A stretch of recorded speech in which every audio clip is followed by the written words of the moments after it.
Yes, people, what's good and welcome back to the channel, guys. So I got some updates for you guys. Sorry, it's been a while since I last produced a video. I've been so busy with work and just balancing life and the aquarium. So this tank has basically been on autopilot. So I just relied on my dosing pumps and my Apex to let me know what the tank is doing. Once a week, I'll test my my NO3 or my PO4, and then that's it, guys. The tank has just been doing its thing. Yes, I've lost a couple of pieces. For example, I lost a piece of SPS at the top there. If you look at the back, I've got some strawberry shortcake, which is like my nemesis coral. So hopefully that survives. It's been in there for about, I'll say, about 3 weeks now, and I'm already seeing the coral itself encrusting.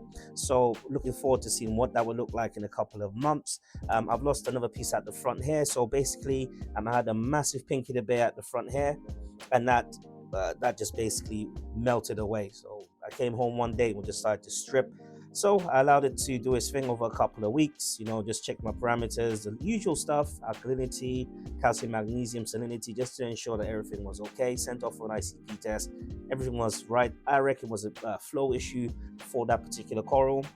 Got rid of it once it died off, took it off. And I had this piece of, I don't know what this coral is called here. I had that at the back from a frag that I did about a year ago, and it's grown to about that size. So I just literally just chopped that off and put it in its place here at the front, and it's been doing all right. So it's kind of like, because the polyps are so long on this coral, I can possibly use it as an indicator coral, indicator coral, to let me know what the flow is like for the system. Sorry about the joltiness of the camera there. But yeah, so I'm going to utilize this coral here to let me know what my flow is like at the front of my aquascape. Okay, so next we go from left to right, usual stuff, just loads of SPS going on here. And with the lighting, starting from the top, I'm still running the Gen 4 Pros Ecotech and the Reef Brights.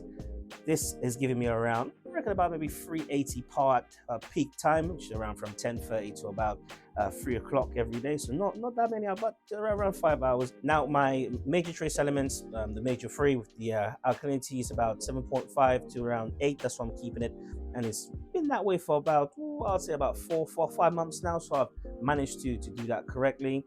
I have been using a natural seawater for the system. Now that started about 4 months ago. Now I did have some issues when I transitioned from the synthetic salts to natural seawater. Now I believe that's when some of the coral started to stress out, and that's probably why I lost a couple, because I don't know, the change maybe just, I don't know, it was just weird. So lost about 2 pieces when I transitioned from natural seawater from synthetic. That was a bummer, but the good thing about this hobby is you always have a mate that has a connection that got me a couple of good pieces. So thank you, Darren, for getting me a couple of replacement pieces. Fish wise in this system, I have my Tomini tang, you can see at the back there, and I've got my 3 clownfish, a wrasse, and that is it, guys. I literally have 5 fish in the system. What I've noticed with this system, for some unknown reason, when my fish stock goes to maybe about 7, there's a lot of warfare and a lot of aggressiveness from the tank, so it doesn't really like it. And I have found either fish jumping out or fish just dead the next morning. So kept it at 5. It's fine. So I've got 3 clownfish, the tang, and the wrasse. That is it.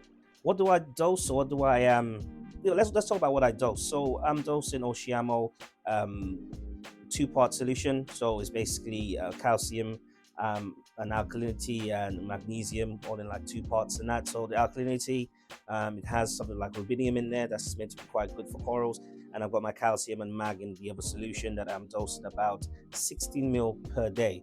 So before it was about 12 mil. What I realized, since I've been changing, I went over to a new CO2 scrubbing media, and my CO2 now has been holding around 8.4, 8.5 during the day, and going down to about 8.3 at night. So good consistency with my CO2, oh, not CO2, but my pH for the system. So pH and alkalinity, they kind of like work hand in hand. So the higher my pH, the more consumption that the corals will take on of the alkalinity and the calcium as well. It's a good gauge to see if you're getting growth or not. Now, what I've realized as well, once I've done about 8 to 10 liter water change on this tank once a week, straight away I can see that my corals start to act differently. And once or twice a week I will feed my LPS corals to ensure that they get direct feeding. Now, on top of direct feeding for the whole system, I do dose phytoplankton. Phytoplankton from is it that Reef company? I can't remember the name, but I'll put your link in the description below, guys. I basically buy 500 ml of this phytoplankton, and I dose it along with feeding frozen food twice a day. Now, since doing that, I realized that the coral colors have drastically improved, and I've seen a lot of polyp extension and growth. So the times I would dose phytoplankton, I would dose it in the morning when I leave for work around 6:30, 7 o'clock, and in the evening just before the tank goes to bed, I will dose the phyto just to ensure that there's floating forms of food for the corals when they come out to feed at night. It's very important, guys. If you aren't experiencing or if you aren't using phytoplankton in your systems, you may want to consider it, especially if you have filter feeders and LPS, just corals in general, because you find that in the ocean anyway. Now let's talk about issues and challenges that I've had with this system. At first, when I switched over to natural seawater, a lot of things just didn't sit right. So I think there was a bacterial problem where my sand bed was going very brown, and I just believe that's just different bacteria just were interacting, and they were just trying to find balance basically. That took a couple of months, and now the sand bed is nice and clear. I don't have any issues with any browning of my sand bed, and my nutrients are more stable. So I realized that my PO4 sits around 0.1 now. Anything above that, I just do like a nice water change and it brings that back down. I have had to incorporate grower phos once or twice just to ensure it doesn't go above that 0.15 threshold, because what I realized that once it goes above that 0.15 threshold, that the SPS corals kind of retract and the polyps aren't extended as much as they should be. Another thing I realized as well with the lighting for this system, that is so finicky for certain corals. For example, this coral at the back there in the middle, you can see what the name, I believe it is called bonsai coral. I've had issues with this coral where, because the lighting was so high during the peak times, from around 10 o'clock, it really went high. It went about 400 par, and then dipped back down to about 325 and went into the rest of the program. So what I did, I went back in and ensured that the increase in light was gradual and it was consistent throughout the whole lighting schedule, so this coral doesn't get bombarded with light. Now it's been about, I'll say about 3 weeks now, 2 to 3 weeks now. I've changed the lighting, and the color has returned, or is returning. The polyps are coming out, because before you couldn't see those little green dots. Before it was just, everything was just retracted, looking very miserable. Now everything's coming out, and polyps come out at night when corals go into that feed mode. So lighting, guys, are very important. Ensure that you give the correct lighting to your system. Now currently for flow, I am using the AI orbits 2, and I've got MP10 on either corner. So I've got one orbit here and the other one to the opposite side at the top, and MP10 at the back. Now I found that that's a good combination for that system, because what I found is with the MP10s, yes, you get that lateral flow around the tank, you get that conical flow towards the center bit of my aquascape. Now to the top of my aquascape was quite dead. Corals weren't receiving enough flow, although it looked neater.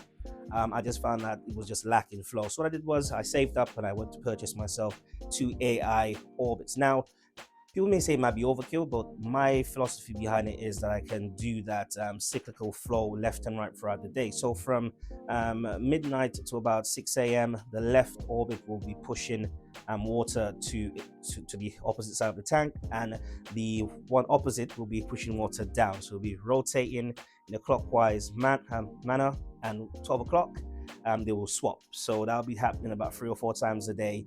Every 6 hours they will just swap direction, so it gets that cyclical or circular flow throughout the system, where each coral will get the amount of flow that it needs.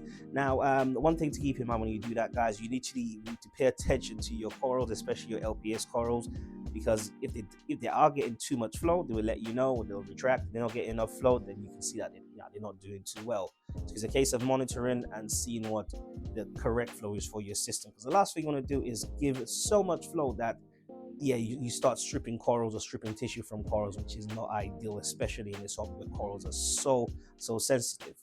So another direction I went through or went to with this aquarium, guys, I got myself a mesh top. Now some people out there kept messaging me saying they have anxiety having an open top tank and wondered if I had any fish jumping out. So I had this clownfish. One day my wife was sat in the front room and she heard a little tap and then turned around and saw this clownfish on the ground. I immediately said to me, I need to get a lid for this. So I've got the TMC original lid for the system. It looks very neat, and I feel like the black with the black silicone looks really nice for what I like for my system. I previously had a custom lid or cut out made with, I think it's polycarbonate plastic or design. I just didn't like that look. It was a bit just too white, but this just blends in quite nicely with my suspended lights. It kind of looks like a little cube with the light hovering on top.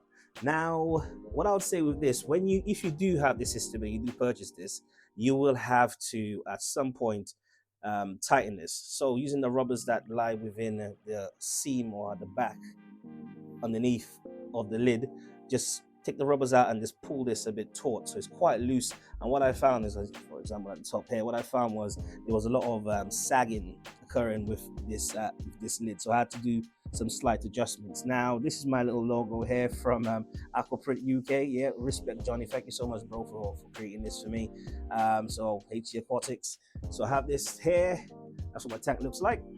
Another important thing, guys, to remember, just keep your hands out of the tank here. So what I do is I ensure that I have some gloves on my hands anytime I do have to put my hands in there, and the reasons for that might be just to maintain my pump, so get something out, clean it, put it back in there, especially MP10s and these gyres here, because these things every 3 weeks I have to dip them in citric acid to get rid of the coralline algae.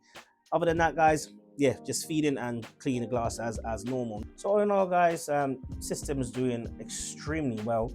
Just shows that when you just keep maintaining your system and the system do what it has to do, rather than playing with it all the time, chasing numbers and just doing your regular maintenance, ensuring that your levels or your numbers and your values are in the correct brackets that you want it to be, so within the correct ranges.